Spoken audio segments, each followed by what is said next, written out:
Welcome back, ladies and gentlemen, to the RT Machine Podcast. We're sitting on episode 12 right now, and we got quite a few. We actually have a live studio audience today. Oh, they won't clap on cue. They're going to be a little quiet. They're not a very good studio audience. Yeah, it's part of the service team back there. Who do all we have in here today? We got... That's got me again. I'm here for my third episode, Kyle Price. Got Derek Kraling. I don't know how many episodes now. Couple. Studio audience. Studio audience is back there. Yeah, they got Mike Machusky, Andy Fulmer, and Tim Reno from our service and rigging teams. Dean Brown. You got Ryan Combs again. And your host, Brian Kraling. All this brought to you by Busch Light. Busch Light. We're still working on trying to get a sponsor. We're tough on that one. It's, I guess, whatever we're drinking. But if Busch Light wants to sponsor us, we'll happily accept. Your Miller Lite sponsorship never went through, did it? No, we're working on Busch now. No. We got to get the Barrel 21 out of State College. Oh, it might be a better Them and opportunity. autos. Yeah. That's a good idea. A smaller brand. Maybe go Maybe after that. New Trail up there in Williamsburg. Oh, New Trail would be a good one. Yeah. Get a local one right here. Their crisp lager's pretty delicious, by the way. The crisp lager isn't bad. But Got that sponsorship, I would really feel fancy. yeah. Yeah, I'm more or less into just the light beer. We had a pretty good week. I just sold, just got off the phone and sold a female Concept 350 today.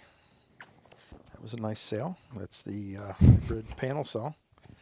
So it was a pretty good one. We've been working on that one for a couple weeks now. And Yeah, we were sitting around in the service office earlier telling stories and going on about installs and different things. Derek, Kyle, do you guys have a crazy install job that I've got craziest probably a one? Craziest one? Craziest one that makes you just I shake your head. accidentally stole an outdoor dust collector. A big one. We a little one. But I mean it was like I'm Ocean's pretty sure it was like 14. 4 tractor trailers worth of a dust collector.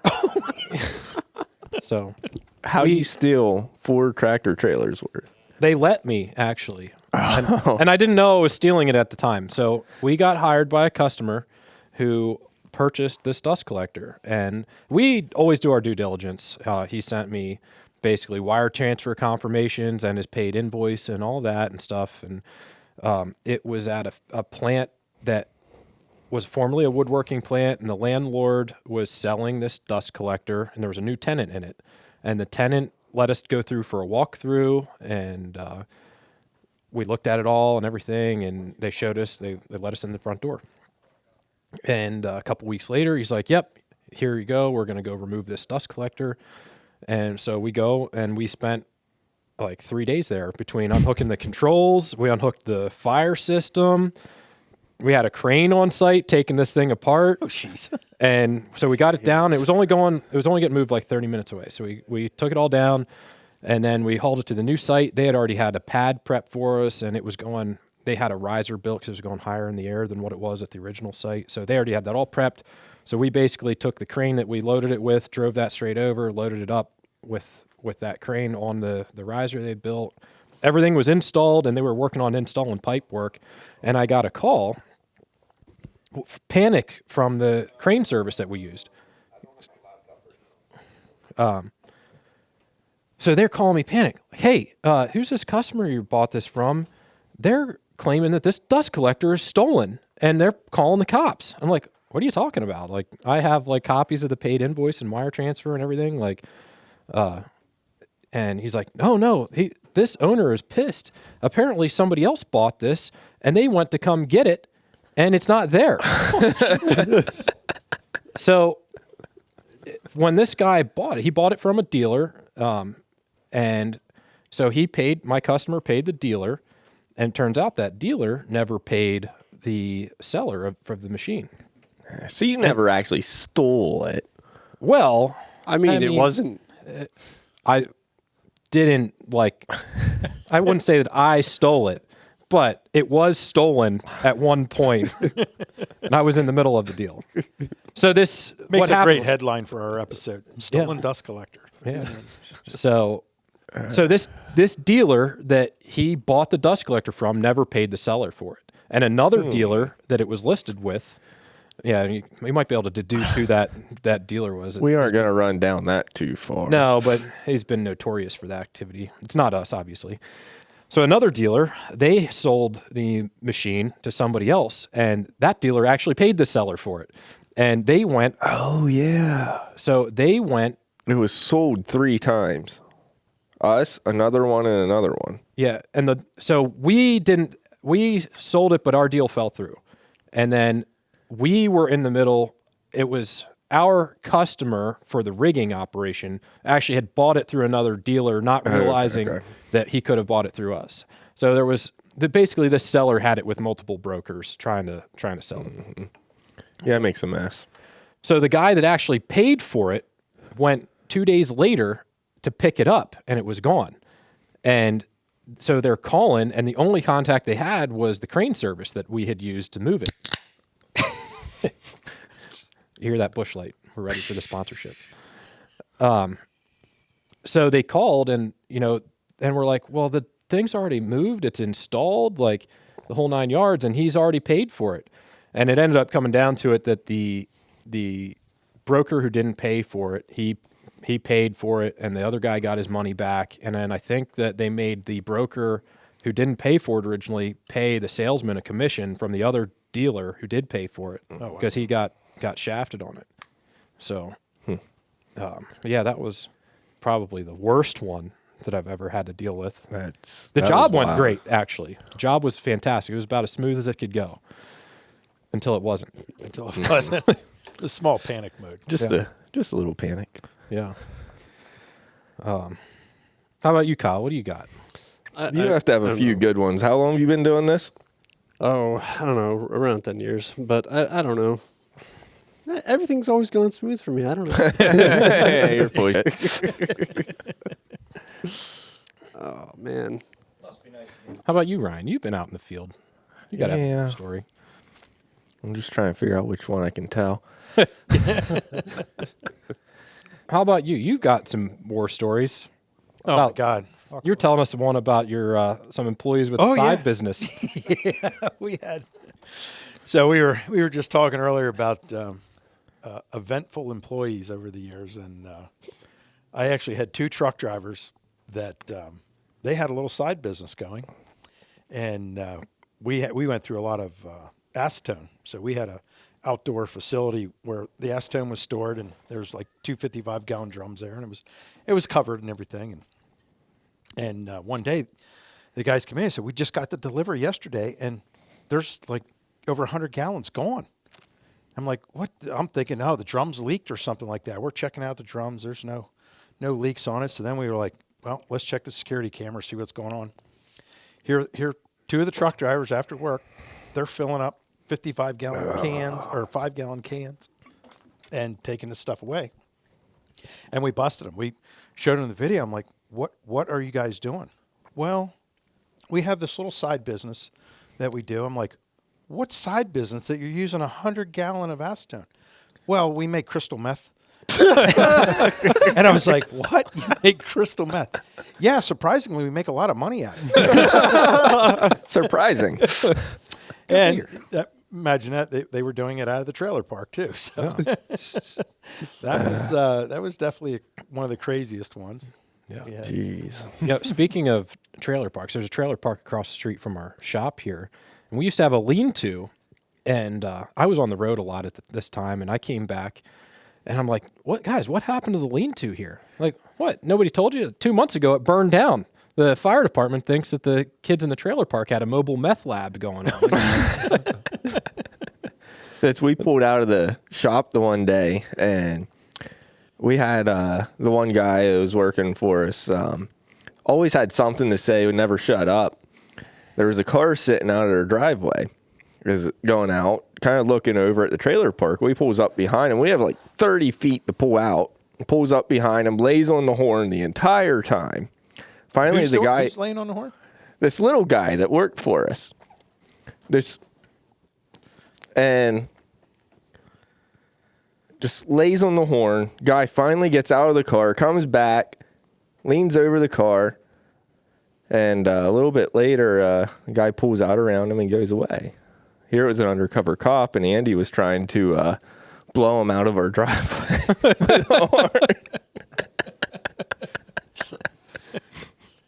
Yeah. There was a shooting over there last year, I think. Well, the one trailer burned down here the other week. Or no, that was actually a few months ago, not the other week. It's been a rough couple weeks for employees for us. I mean, it's pretty much just laborers, but we had to cut 4 guys loose in the last 2 weeks. I blame it on sunspots. Yeah.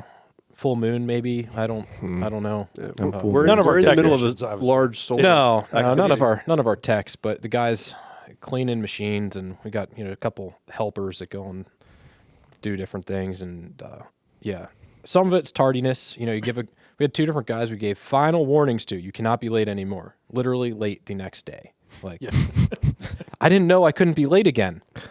At what part of final warning? Reprimanded for the days. Oh, those were the other days, not today. Yeah. What part of don't be late? Like, you have to show up to work. Like, I always grew up, like, even as a kid, like, I used to do hay for farmers, used to catch chickens, do all of that kind of stuff, and just little side jobs all over. And somebody tells you, be there at 8. Be there at 9:30 at night. Yeah. You show up, and if you're not there, you miss your ride. Like, there's none of that anymore. No, I don't Either quite at 6, understand you it. show up at 5:45, so you're there on time. Yeah. I'm not always the most punctual individual, but if somebody told me you can't be late again or you're not going to have a job, I'd definitely be on time the next day. Like, For sure. Yeah. But I think a lot of that started when you were like kids. I mean, because you couldn't drive. If you had to be somewhere at a certain time to be able to catch a ride, you had to be there. You're going to miss your ride. You were going to miss any opportunities you had to make money. well, and that was, I started working for him. I didn't have a cell phone. If you were ready to go at that certain time, that was it. It's not like, hey, I'm calling Dad to come get me now. You have a bailout now. Yeah. You got a cell phone to call someone else. Yeah. Maybe that's what it is. It's interesting. Never thought of it that way. Because you do. You have a absolute bailout. Oh, hey, Graham, Pap, Yeah. somebody come get me. I missed the bus because because I had to do extra homework, but I was out back. Yeah. There was something. Yeah. Some excuse that doesn't really add up too well. No. No, it only goes so far. Yeah, and then, we had another guy we gave a warning to for cell phone use, and then he no called, no showed the next day. No communication, no nothing. Could have used that cell phone, but you told him not to. Well, it's a pretty good one. He was listening. And then he just thought he could come back after that. Like, didn't even, because we had reached out to him trying to, like, hey, where you at? You okay? All this, no response, and then just tries to show up to work. Well, Amanda sent him an email then, didn't she? Oh, yeah, she cut him. He could have used his computer. I've been nicknaming her the executioner. 'Cause guys are all worried when I call. They think they're in trouble. I was like, oh, you don't have to worry when I call. It's just when Amanda calls you. That's fun. That's She, that's fun. yeah. Well, we got the going up to Makers Camp. Are you going to come up, Kyle? I don't know. When is that? Is that kind of like band camp or? It's kind of like it's the guys from Green Street. They're going up. They actually invited me up, and I'm staying. They had a couple rooms, so I'm staying in the. So here's the thing. I looked into it, and it looked really cool. But the things that I really wanted to do, there's like classes for them, and they're full because they only have like 5 or 6 guys that you can go for a class on a day. It's like I think it all filled up like a year ago or something, or whenever. A lot of the stuff is pretty freelance. Really? You can kind of chime in with stuff, yeah. Because I was talking to them this week. I was actually on their podcast this week. We had another 2 hours and 45-minute podcast on Green Street, so we were talking a little bit about that. But yeah, they have the timber framing and a lot of metalworking and stuff like that going on as well. So I'm looking forward to it. Should be a good time up there. We sent a bunch of swag up, or Jill has a list to send up for the trivia. They have a trivia. Oh, is thing that what going that's on. for? I heard you guys talking about that earlier. Yeah, so to keep it interesting, they're running this other little trivia thing to give a lot of different people donated to it, so it kind of keeps things going through the day. And Hey, now read the sign. yeah, Yeah, peanut gallery. If you're not participating, you don't get refreshments.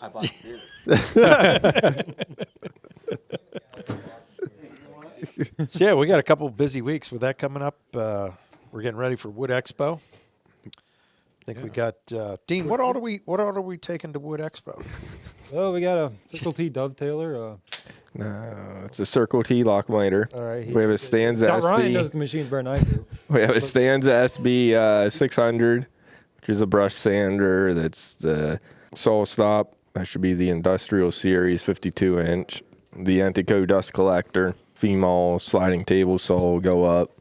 Yeah, we got the Female planer too. planer. Yeah, planer's coming down. European planer, 3 rows of cutters running at a higher speed will be kind of cool to see. We still need to run that test off here. How big a booth you guys got? 30 by 50. Oh wow. You ought to take that Oliver down there. Which Oliver? The Stratoplane. We took It's the too video. heavy. I don't think them Too boys heavy. can lift it. Yeah, they can't. I know a guy that can do that. Are you in the union with them though? I'll make up a little union card or something, go make it up. Yeah. Good. Oh, is it one of those Expo centers?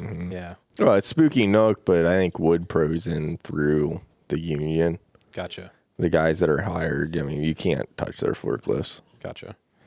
I'll just take my own. So yeah, You we're wait trying to for bring things an hour to get somebody to come over to move it an inch or to do this or to do that. Cost you. It's Yeah, we had to nix the towel press because that was too heavy, yeah, unfortunately. and we couldn't get the Concept 350 in time. So we're bringing the 3200 AX, which is a fully programmable slider Oh, nice. with a bunch of features on that. I don't know if our marketing girl's going down. We'll have to tell her not to drink you under the table again this year. We don't need to bring that up. I don't think I've quite heard that story. I don't know if there's much of a story to it other than Just a fact. she can drink 2-1 to Ryan. Jeez. No. I try to be a good guy down there. Well behaved. Well behaved, yeah, Somebody's got to bring you guys home. yeah. So what do we got? We got operating. We're going to be running the Stanza. Stanza, the lock miter. Is that it for? The Antico. Oh, we're taking the MJ 1101, I do believe, too. 1105. Is it 1105? The dovetail? Is that a new one? Dovetailer, yeah. Yeah. Yeah. We were trying to get 1105 is a nice machine. yeah. We were trying to get an 1101. They had their robotics cell set up on it at Vegas. Oh, really? And we were trying to get them to send us the robotics cell, and it was basically grabbing the parts off the stack, sliding the one in, moving, picking another one, moving, and processing them through. But for whatever reason, we couldn't get that for the show. But they Yeah, that are would've sending the been nice to have dovetailer. robotics on that. But they're ready to put that to market now. That's Vegas they had some bugs to work out, but it's there now. So it'll be pretty cool to Yeah. Start MJ's getting out doing there. some cool stuff with the automation. I think. well, their whole new robotics engineering team they got. That's what they did for a living, and they got. I think I'm low on this, but at least 7 guys of a plant that shut down Oh, wow. that was all doing robotics, and that's what they're focused on. So That's awesome. we got at least 7, and I think there was more, but it's at least 7 now. That's what they're I focused really on. do see a lot of the industry going that way in the next decade. With how the challenges getting labor and just even in our business. Obviously, we just told some stories today, but just getting people to show up consistently is tough. challenging. Yeah. Yeah, I'm working on a finish line project right now. We actually just ran doors through a sander today on the Stanza and coming through a priming process. So, what was on the time saver too? Didn't he have the robotic on the time saver out at the show? Yeah, it was. Well, I wouldn't say that wasn't at the show. That was when we went out to Time Savers for like their dealer days. They had a little cobot sat up there picking and placing and feeding where you can pretty much run that through whatever machine. It doesn't have to be a sander, but it is a very similar style to what I think they had on the MJ. It was a cobotic self-learning or an easy teaching machine. So it was. Gotcha. But them little robots like that are way better in price and well under 100,000, and being able to move them around and teach them other processes where it isn't dedicated and mounted right to the floor, bolted to the floor, only doing one thing, one repetitive job is where all these robots have been for so long. Is it's okay, well, it's going to do this day in and day out. This one here, you pick it up with a pallet jack, you move it to the next machine, send a bunk of lumber through it or parts, move it to the next one. And they're starting to catch on, and I think the market's starting to get a little more comfortable with it, but it still has a little ways to go. Yeah. Well, some of these new cobots you see out there, you literally just drag the arm around to teach it. You don't need to know anything about programming to program it. No, I am terrible at programming, and I had a pretty good understanding of how to be able to teach this robot out at Time Savers. Yeah. How to do it within 10 minutes. I could have walked a customer through how to do it in 10 minutes. So did you have to jog it through, or were we actually able to take the arm, move the arm in the direction manually, and then just save the program? So basically, you teach it. So just say you have a cart of lumber. You have 5 rows of a 6 by 12 inch piece, 3/4 inch thick. Let's say drawer fronts. Yeah. 5 rows of them. You take your first one, you pick it up here, place it onto your mat. Go to the second row, pick that one up, place it onto the mat a little farther over, staggering them through a sander. Third, fourth, the same way, the whole way across. Now you tell the cobot interface, okay, I have 5 rows of what I just did, and I have 20 deep. They're 3/4 of an inch thick. So every single time it repeats that process for 20 times, it moves down 3/4 of an inch. Oh, nice. So very simple to program. Very simple. But you got to get that pricing down and start making it versatile and being able to show other uses too. I think the farther we get into it, the price point's going to keep coming down for the robots, and as the cobot thing comes on, the price for the installation and integration goes down, because the biggest part about a traditional robot is the safety. The safety systems, because they don't see anything else that's going on around them.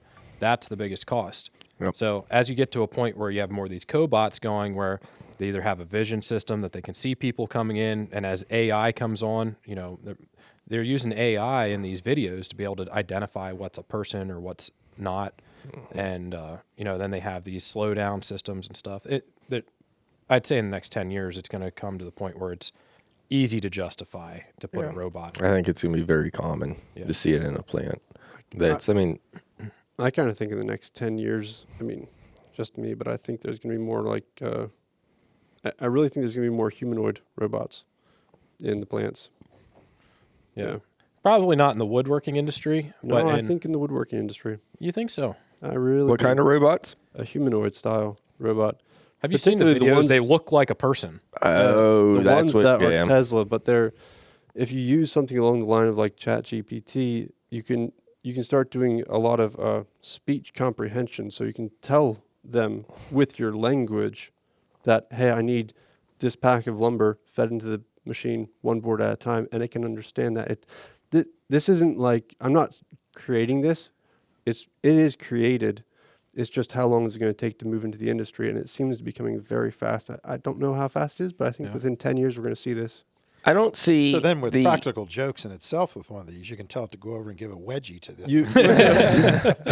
Unless they program some kind of safety factor to it, like don't touch a human. Hey, But So I don't see Wow. this going into like a human-facing robot. Like making it look like a human with arms and legs and stuff, but maybe even just an arm and being able to take that chat GPT and being able to say, okay, I have 5 rows of this product. It's this thick. It's this way. It's laid out here like this. Put it into the machine at X rate and being able to talk it into it versus trying to sit on a computer That's and sort of good, except program it. like, so if to take a car factory for example, like, you know, they have a whole bunch of rotating robots that take parts and move it through an assembly line, and they're specifically made for that specific thing, but they're making the exact same thing a million times. The difference is that that is built for a robot. Most of our surroundings, most of a wood facility it's made for a human. It's made for a human shape. Yeah. It's made with walkways for humans to go down, and that's why a humanoid style robot would work well for them. Well, I think they're already doing it with that, with the animation. They're already taking sensors, and you basically wear a suit with all the sensors into it, and you do the whole operation, and it saves the operation. I haven't seen that one. Yeah, That's an That's a interesting way to great do idea. it. Yeah. Yeah. That's how they're doing a lot of this stuff. You know, like in Hollywood and everything like that right now. A lot of that that's the way it's done. No kidding. You take somebody that's like really good at something, like they're already doing it with the video games and everything like that, where, you know, you have somebody that's a surfer or skateboarder or whatever it is. You're taking that person that excels in that. They're wearing this suit and basically going through the motions, and then now you have animation that looks exactly like a person. Yeah. The really cool thing with if you did that and you were in a factory like loading wood, the fun thing with like predictive AI is that you can predict what might possibly come next. You know, it doesn't actually know what's coming next, but can say like, okay, so if this happened in the past, most likely this is going to happen in the future if you train it enough.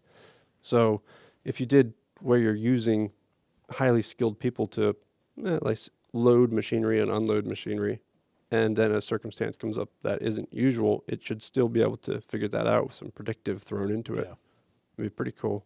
Yeah. I don't know. When this stuff comes, it's going to really surprise some people. Yeah. You know, I think we're talking about AI. I think that's going to be huge when it comes to defecting. As they can start to implement it. Oh, my word. It's always been that when you're It talking is about, actually, it's here, and Yeah. we could build it right now. I could use GPT-4 and build a defecting thing that's as better, technically better than any grader, especially if you threw X-ray and camera on it. Yeah. But nobody's quite done it yet, and man, I bet somebody's working on it, Yeah. and it's going to be the best. You think about your look at scanning and everything these days.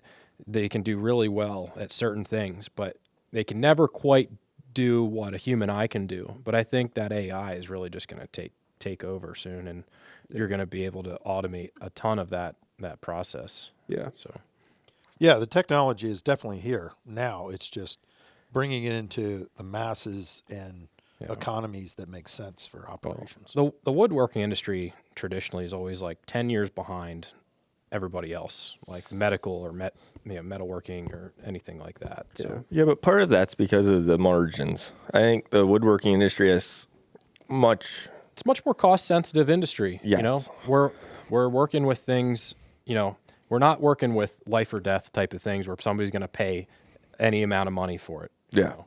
Well, we're not dealing with insurance companies. No, that's exactly right. Insurance says, okay, well, yeah, we can replace your cabinets for you. They're going to bill it back to someone else, and they're going to make someone else. And we don't have that set up here. Yeah. Where medical, Yeah. whole And freaking medical basically- market. Yeah. We don't need to get into that part. No. But that's why we're always behind, because we have to wait until the technology gets proven and the cost comes down. An actual consumer can pay for it without being Yeah. tricked into paying a monthly fee every single month so that it can be billed back to corporate. Yeah. So the Tesla robot is supposed to be coming in, I believe, at like 40,000. Oh. We got Elon Musk fanboy over here. That's actually doesn't sound too bad. 40,000. Oh my word! You can get one of them to clean your house. One of those motion sensor suits like Brian was talking about. That's about how much one of those cost. Yeah. Yeah. Well, if you want to talk about return on investment, if you can replace one guy for 1 year, easily 50,000 a year when you consider benefits and everything for and a machine. That's operator. probably pretty conservative for. I would say Yeah. yes, very conservative. Yeah. So just for round numbers' sake, if you want a 2-year payback, $100,000 machine, if you replace one guy, that's an easy turnaround. Yeah, I don't know. I personally haven't found any investments that are even close to that good in my life. Like a 2-year payback on my investment. Good grief, that's insane. Well, there's guys. I mean, we run into it all the time. Yeah. I mean, that's what most 2 to 3 years is what most manufacturing companies are looking for a turnaround. In the States. Well, like, Yeah. I was in one yesterday where it was a grinder project that we thought was dead, and now it was back on pretty well because we just proved that we were taking them down from 3 roll-off 30-yard dumpsters a week, which, they were into just shy of $2,000 a week in dumpster costs, and we're bringing that with the grinder down to 1 dumpster a week, maybe less than 1 dumpster a week. That's a huge savings. Yes. So when you look at, and you're paying not only by the roll off, so I think they were paying like $275 a pickup plus the weight Right. per dumpster. So whatever you had in that. So the weight's always going to be the same, but Yeah. the pickup cost is what you're eliminating. Well, a lot of these places don't Plus the pay by downtime of not having the roll off, right? A lot of these places don't pay by the weight, though. A lot of it is we're going to come and get it Yeah. every week, whether it's full or not. Most of them are full, but Yeah. Usually you get like it's up to a certain weight is what you get. So like what we pay here is like $600. We have a 40-yard they pick up once a month, and we pay $600, and it's up to X amount of pounds. And I don't think we hardly ever exceed the weighted, but Yeah, we had, we actually ground for that customer corian scraps. interesting. So we sent, How did that grind? Because you think about corian, it's kind of I've fragile, never seen right? anybody. now Our peanut gallery has a sign We over have here. cue cards in the background. Yeah. Now. No smoking meth. We sent a whole pallet full of solid surface down to Veco Plan, and they ran the tests on to make sure that what we were grinding wasn't going to melt, that type of thing. Yeah, that's what I would be curious about. Like if it moves too fast, you'd think it would melt.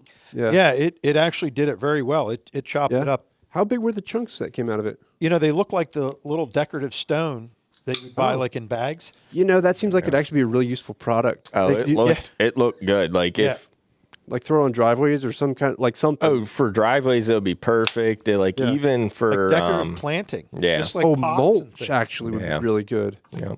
So Yeah. I think they're just looking to send everything together, but with the volume of that, you could actually just send in and capture that rock like.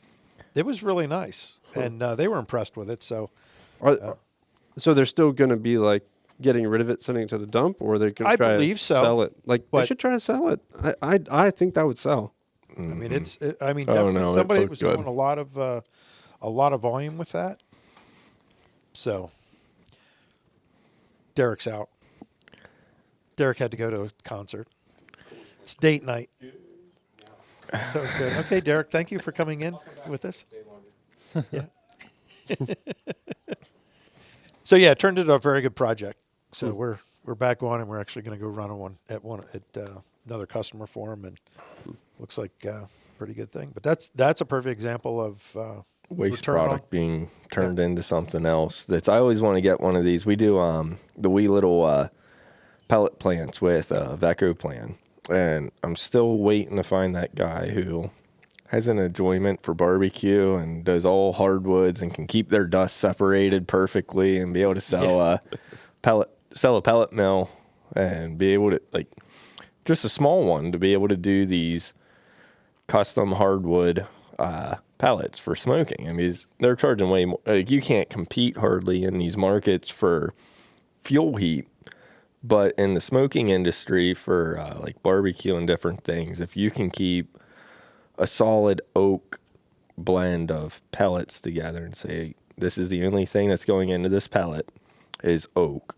that hasn't been touched with glue or anything else. And then you have your I know cherries a and customer that would probably work really well for that. cherries and all of your other blends. apples, and different things like that. It's a huge market, and there's not that many people out there doing it. I mean, you can like I know one customer who runs only one type of wood and oak. They could, you could just sell the oak. That's all you sell. Okay. Yeah, I mean they have a lot of it. Yeah. And That's all they're they not do. running a grinding system currently? They do run a grinding system. Yeah, it's an old one that I've. But they're not rewired capturing them, anything like, twice. into a pellet or anything like that. No, they're not. Yeah, they're not doing anything with it as far as I know. Didn't you just quote a pellet unit? No. Hey, we had it wasn't a pellet mill back here. Like I feel like I Oh, saw it maybe like briquetting. yeah. Yeah. Where did that go? Auction. Oh, really? I don't know. I saw that thing. I almost wanted it myself. I did too. The problem with a lot of that is the packing of it. Like some of the product, depending on where you're grinding and shredding it to, doesn't form a good briquette. Yeah, it has to be the like the stuff right that was- moisture or something, right? Yeah. Your moisture, your shavings going to it, whether it's coming from a saw or a planer, a molder, or a sander. I mean, you Does take it- sanding dust and try to pack it in. So it wants to be a bigger shaving, probably. It wants a mix. Oh, really? Okay. Yeah. You need a good balance with it. But briquettes make a perfect heating source. Yeah. That's because you get so much better BTUs out of a briquette. They burn longer. And if you're putting them in a wood fireplace, they last way longer than any chunk of wood you can put in there. Yeah. In But- Europe, they're pretty popular in Europe. I actually Nope. didn't know that. Yeah. Yeah, because you Oh, get a the lot of these smaller BTUs? stoves and things like that. They're like apartment stoves, Yeah. and that's really where they're popular in some of these. Yeah, because it's small enough and controlled burn, you can actually Yep. do a power vent on them. Well, that makes sense. The cool thing too is it's such a consistent product. You could get really efficient with the way like you feed it. You could have auto feeding, putting bricks in. Yeah, you could do some interesting stuff with that. Yeah. Nope. Yeah, briquettes make a excellent heating source, but there's not that many people selling briquettes for the market, and your stove stores aren't going to push that style of a stove Right. without a consistent source of fuel. Right. So, Yeah, there's a lot to it to drive the market on it. yes. That's so like my area down in Lancaster, there's a ton of people that have the outside wood burners, and it'd work really well for versus cutting timber and everything else. Yeah, Cutting because your moisture firewood. content and stuff is controlled better. Even if you Burns mix, cleaner. Yeah. even if you can mix some of that stuff in with it, is better than just burning straight lumber. Yeah. Yeah. Which I have a wood stove at my house, and I love the heat from it, but it's a ton of work. Yeah. Mess. Briquettes are clean. Yep. So it's yeah, it was funny because I had 2 grinder projects going this week.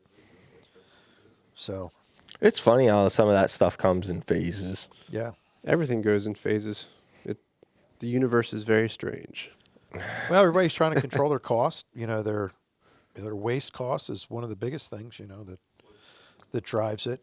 Condensing it. Yeah. That's the other thing is a lot of it is just so bulky to get rid of. They think about a company that's just getting rid of how many pallets in a day, and it's tough to get rid of the pallets as full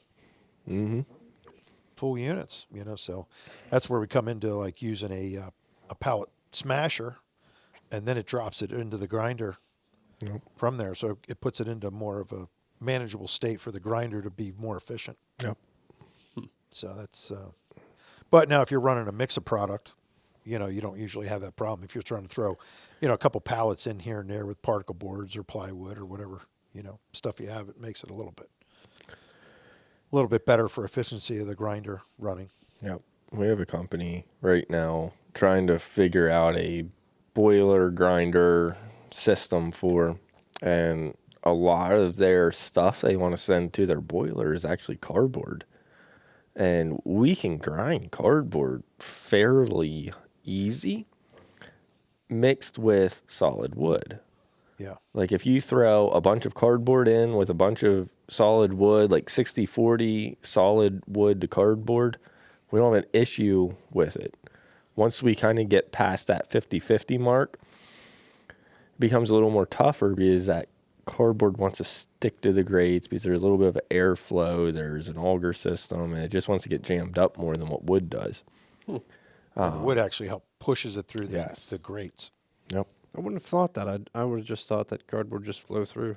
Yeah, it's amazing. Well, you start getting it starts getting stringy, is what happens, and then, there's strings and stuff just starting where the wood with it helps just push it right through. Wow. And cardboard, you think, is more of a paper product, and paper is extremely abrasive and hard to cut. Oh yeah. Yeah. Very. So,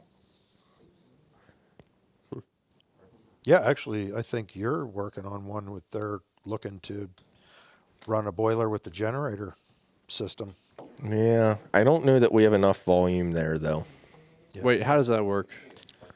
I A boiler with a generator system? Like Yeah. they're running steam in a generator, like a steam engine, or like what's going on there? They're using the heat from it. I actually have a customer up in New York that's doing it right now. That they're running a 50 horsepower generating, or not 50 horsepower. They're running 50,000 kilowatt generator. It is like a steam turbine. Like how are they? Yes. Oh, really? It's So- a steam turbine. Yeah. Whoa, so that's they're- awesome. And they're a lumber mill. Yeah. So they're knocking down from the log side of things. So their waste generation is huge. And then they also have their finish mills. So all their dust, basically, they're burning and turning back into power. That is a really cool system. Yeah. Like they know what's up. Yeah. Yeah, he had 100,000 watt, and their motor died. And then they wanted like 40,000 just to replace the bearings or something in that What? 100,000. Really? And then he found like a 50,000 watt unit for like 10 grand. He's like, well, he put this in the meantime till they Yeah. thought they were going to do something else, but they're feeding back, and it's pretty much almost powering their finish mill. So it's a really nice setup. Yeah. I've always been very fascinated by like steam power. Well, all power is basically steam power, really. But the turbines, they're quite cool. I think it's really expensive to get into them. I'm very curious how much a new one costs. That's at like 100. Like that. They don't have a very big vessel on theirs. So, and they're, as far as what they're pushing through is, 50,000 kilowatt. I mean, that's a lot of power coming off of What do you it. mean it's not a large vessel? You mean like the turbine itself isn't very big? The steam generator. Oh, Not the very- generator. Yeah. The actual generator itself isn't. Yeah, it's not very big. Yeah. Yeah, you wouldn't necessarily need to have a large amount of that. But No, and I it's think the they're turbine part of it that I'm the most curious about, like, what that looks like. Yeah. Yeah, it's pretty interesting. That was one of the first guys that I came across that was actually doing it. I've never heard of anybody doing it Well, that might privately. part of my territory it just got added to me was Virginia and West Virginia, so I'm gonna be searching those out to I had one of the more guys. sawmills down that way, and One of the guys up in New England states. I want to say it was Rhode Island, maybe. Forget exactly where they were. When I was on the road doing service work, they had a massive solar panel plant, and this is probably 10 years ago, where their entire factory was ran off of solar power. They were hooked up to the grid just in case they needed it, but all of their machinery ran off solar power. And we were working on a Heisman sander, which is a very intricate computer system, the way they control their pads. It's a pretty high-end machine for what it's doing. And they had some kind of power surge with the solar panels. And I was like, man, I don't understand exactly how this solar panel is pushing it back in, turning everything over. And it ended up being some for cell within that solar system was putting a higher voltage back into the plant at certain hours when not all the machines were running. And it was not consistent. It was more of sunny days. But it was a system. I mean, this is 10 years ago when solar power wasn't quite as consistent. So they had a lot of inconsistencies within it. So that's one of the issues where, like, these cogen systems, it's running. As long as you have the heat to it, it's running and it's creating a consistent power. I would think by now, I haven't really dealt much with the solar issues, but I would think they have them leveled out. And Yeah, there's a little more. There's power conditioners and stuff can be added to it. They might not have had something like that on the system. yeah. It gets pretty sensitive to the power. You know, Yeah. some machines don't care. Yeah. You know, A but lot of these what nowadays do. oh yeah, yeah. That's, I Yeah, mean, years unless ago it you're was one thing, but now today it's a Yeah. whole different animal. It's just with anything with a PLC or a computer on it, it's tough to run them off of generators and converters. If you have single phase running on converters, and it's always scary. You can do it, but there's so many more issues that come with it now. yeah. Because if you get a surge, you get a dip. That's Yeah, you pretty much have to have a power conditioner on them that it holds and stores. It's basically a capacity system that stores it and stabilizes the power. yeah. So it takes it out of the Yeah. spike out of the system. There's nothing new about that. I'm guessing that the solar farm that they did, they were probably over budget already, because 10 years ago solar was like right at the edge of making sense. So they were probably trying to save money on that. And then I guess I'm guessing that they probably didn't put a lot of good line conditioners in. Well, I think it was all government sponsored. So I don't think they Wow. really paid much for it. I may be wrong there, but I Right. think it was all government sponsored. They put the system in and Yeah. went from there. So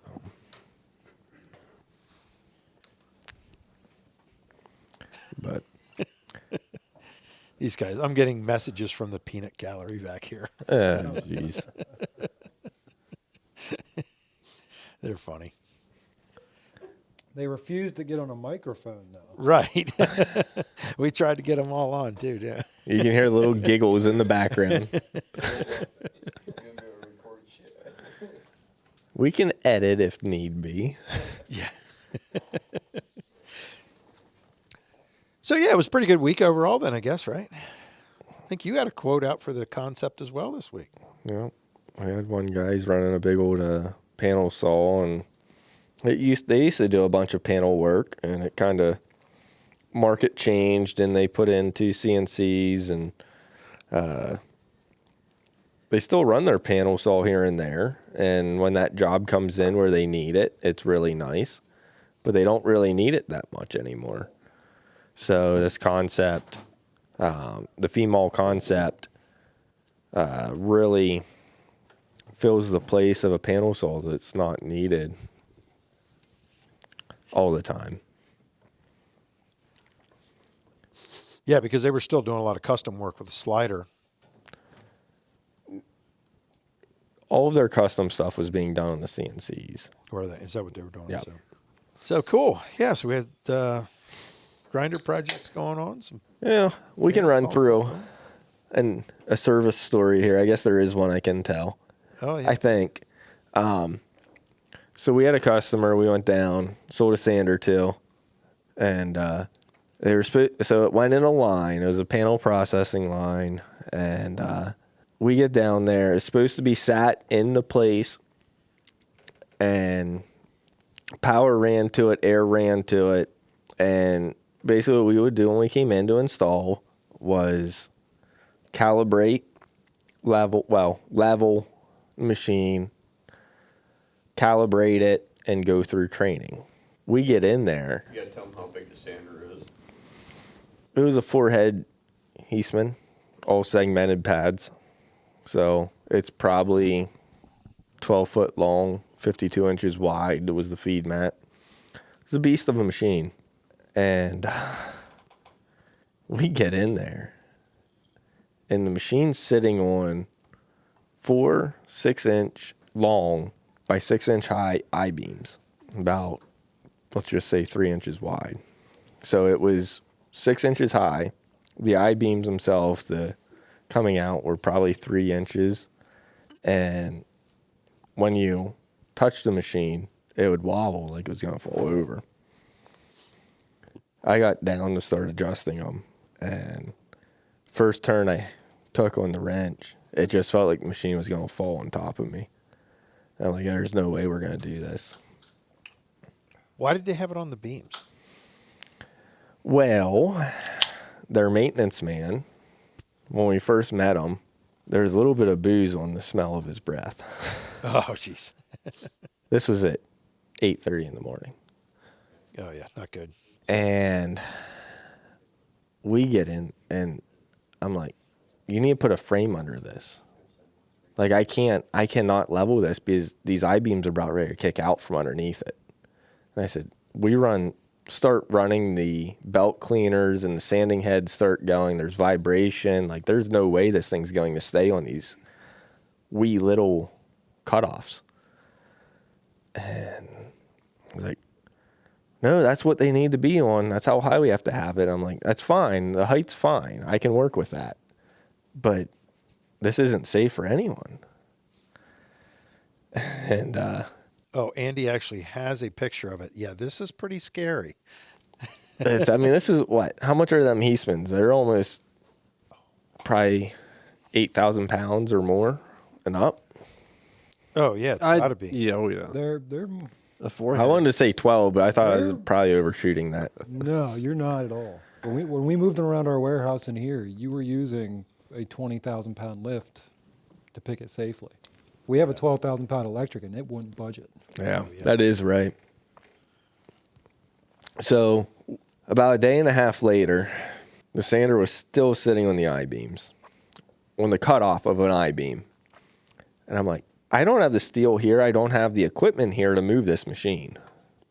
Like, we either have to get this thing on the right frame. I'm willing to help you, but you have to supply us with, like, a forklift, some steel, some lifts, because that wasn't what we went in to do. And he'd come back drunker than a skunk by lunchtime. And then it finally hit like 5, 6 o'clock the one night. We're like, look, we need this stuff. And, well, we ended up coming back at like 6, 7 o'clock that night, helping him redo the frame underneath. We redid everything on the mounting system. And I believe it was 10:30, 11 o'clock that night. We fired power to it and started running the gauges through and calibrating. Next morning we go to start running test product. Well, here, I didn't even notice earlier that they had a 1/4-inch hose going to it, and there's 3 belt cleaners on it. Well, the belt cleaners going to it are all 1/2-inch lines in themselves. So we sucked the volume right out of the lines that he had running, a 3/4-inch line going to 3 1/2-inch hoses. So we sucked the volume right out of the building. And we're like, well, we can turn the belt cleaners off, but then the product they were running was actually requiring the belt cleaners or would clog the belts up and they wouldn't get a good quality finish.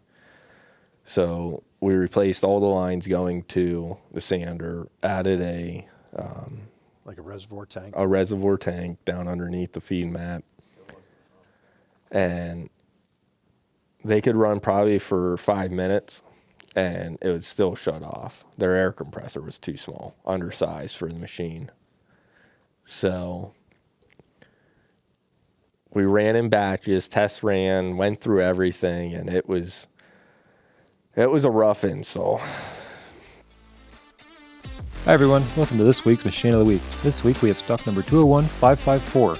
This is an Ultimizers line, including a Ultimizers lateral feeder deck, which is approximately 18 foot long with 7 chains, an Ultivision S4S scanner, which scans all 4 sides of the board automatically, detecting defects to be cut out, an Ultimizers 8-inch wide smart belt, which is a conveyor for a vision system running 20 foot long lumber, an Ultimizers Duo Drive 500 GB high-speed automatic chop saw, and a linear sorting conveyor, which is approximately 145 foot long.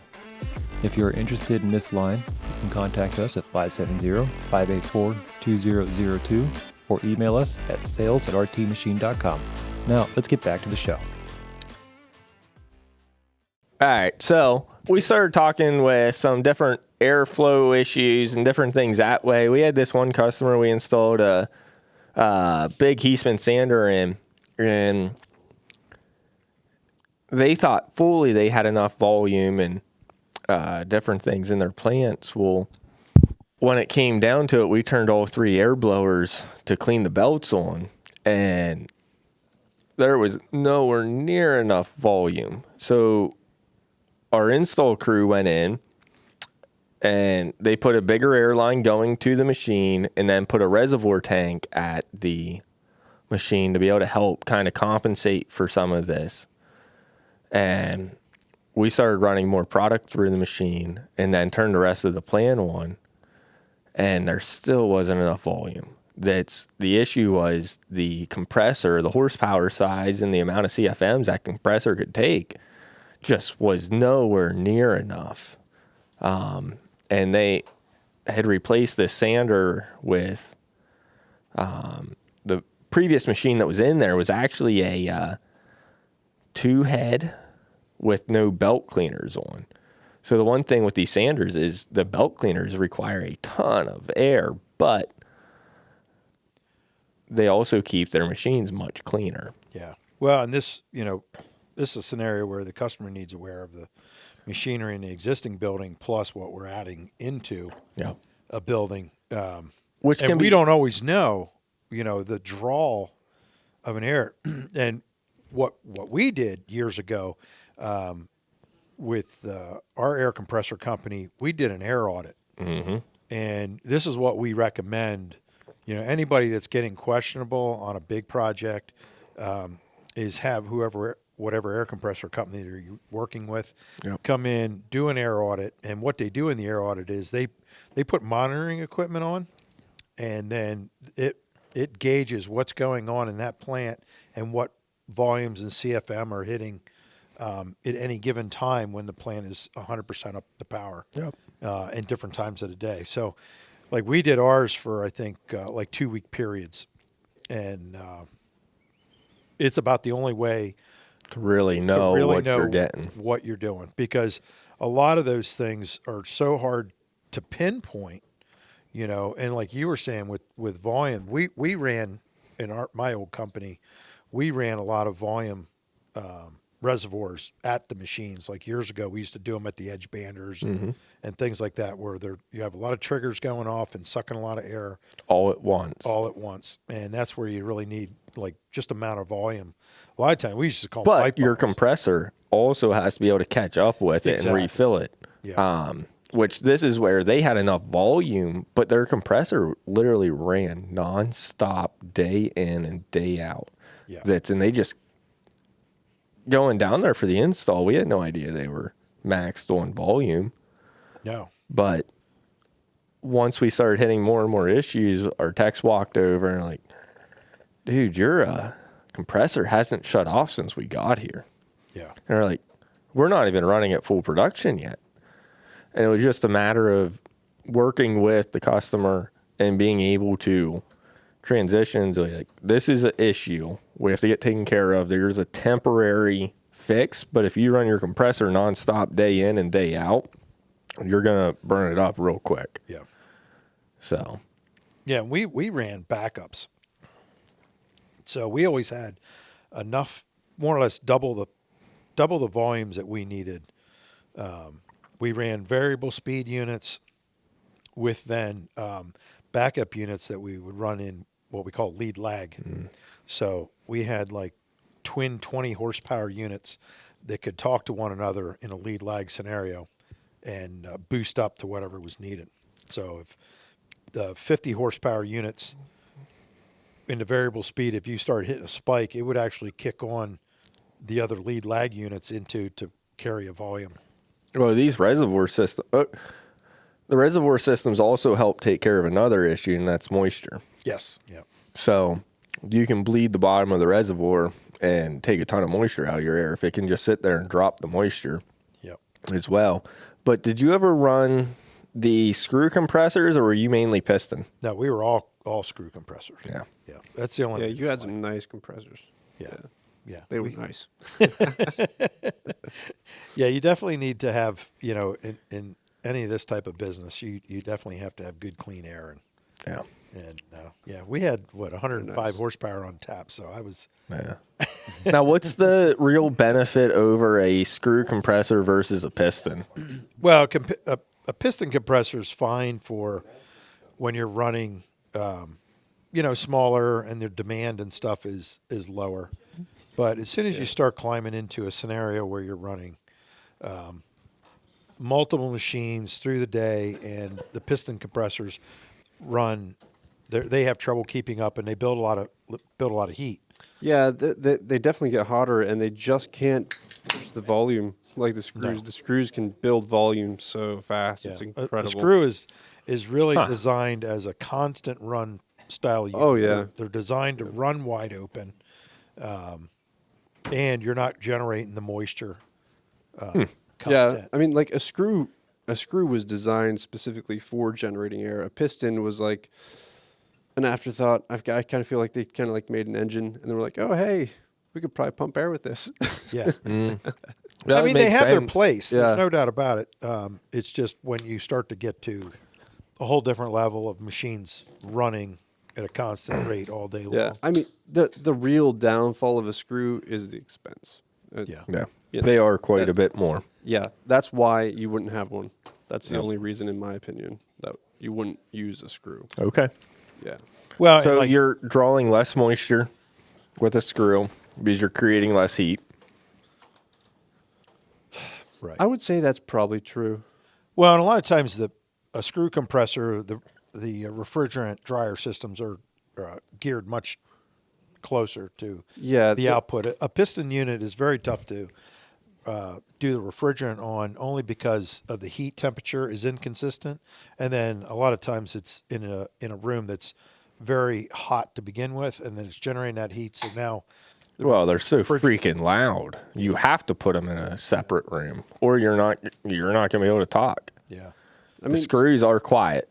if you like the differencing of the Well, temperature is a real point there, because as you have a piston going up, like at the bottom, it doesn't have any pressure, and then as you're going up, you're increasing pressure, and then you have to open up a valve in order to get that pressure to go out. But you have to have the pressure higher than what your tank is. If you're doing that, you have to have a very high pressure, which means a high heat. Screw, you're only simply creating what you need at that point, and because and that kind of goes to constant the action. PSI. A lot of people get focused on the PSI output, but it's really volume that drives the machine. Volume is what you need at the machines, not just the PSI, and that's The PSI usually- has to be consistent. right. Yeah, it's similar to voltage or like electricity with voltage and amperage. It's about the exact same thing. Right. Yeah. Have you messed around at all with the HPA systems, like the high pressure air, like for shooting and paintball and all Oh. that good stuff? Yeah, I have one. Yeah. Oh yeah. Yeah, I have an airsoft. Did you finally get a compressor? Oh, you actually got a compressor too. Yeah, 3,000 PSI. Yeah. All right. Actually, the compressor goes to 32. Yeah, 3,200. For paintball? Well, you can do paintball, but I'm using it for a You have a pellet gun. PCP. Yeah, it's a pre-charged pneumatic pellet gun. Mm-hmm. Yeah, and they're pretty crazy. It's amazing. It's just a bolt action. I put a clip into it, 19 shots. It's great. Yeah, That We had a thing good is pretty diversion fun. from To- that. I didn't realize you got the compressor for it though. yeah. Did you find? Yeah. Yeah. I mean, if you want to fill up paintball, The peanut canisters or gallery's acting anything. up in the background. Our audience, our live studio audience in the background. So yeah, we all it was a pretty entertaining episode today, and I think we're going to check out for the day. We all have stuff to do. I think it's going on 5 o'clock on Friday, so we're about out of Dodge. So until next week. If you plan to attend the WoodPro Expo in Lancaster, PA on October 12th and 13th, don't forget to stop by and say hello. We'll be in booth 503. Don't forget to support our buddies at Green Street Joinery by subscribing to the American Craftsman podcast and their new YouTube channel, Today's Craftsman. Both links in the description of today's podcast.